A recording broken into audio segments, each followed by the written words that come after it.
বাড়ির গাছের এঁচোড়।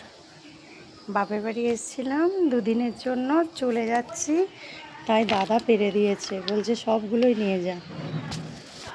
এই কদিন আগে গেছিল মা, দাদা আর বাবা, তখনও এরকম দিয়ে এসছিল, আবার পেরে দিয়েছে। ওই দেখো কত এঁচোড় এখনো গাছে, বাপরে।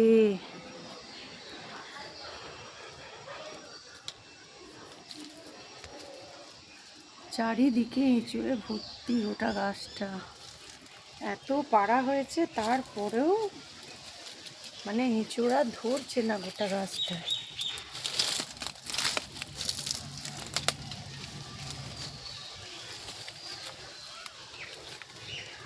বাপরে এঁচোড়, মানে গাছের পাতার ফাঁক দিয়ে দেখা যাচ্ছে না এঁচোড়।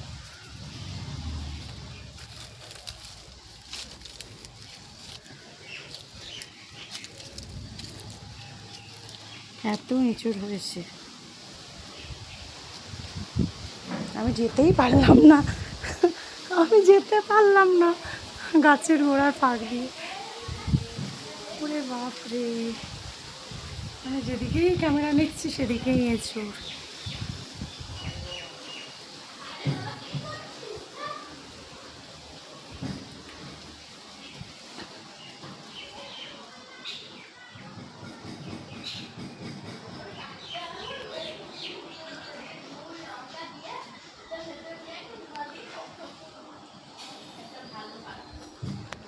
এত এঁচোড় হয়েছে।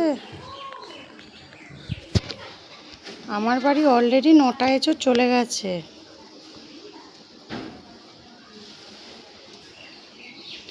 9খানা এঁচোড় অলরেডি পৌঁছে গেছিল আমার বাড়ি, তারপরেও আবার এই এঁচোড় নিয়ে যাচ্ছি।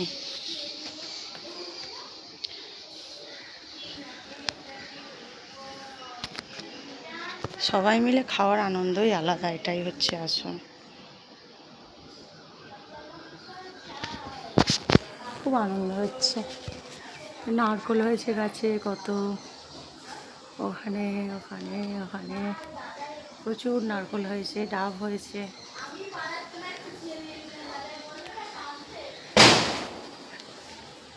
আসতে তো পারি না, কিন্তু এই যে এসে নিয়ে যাচ্ছি, এটাই আনন্দ। দিয়া আসছে, গাড়িটা যাচ্ছে বলে নিয়ে যেতে পারছি, না হলে আমার ক্ষমতায়ও নেই একটা এঁচড় বাবার।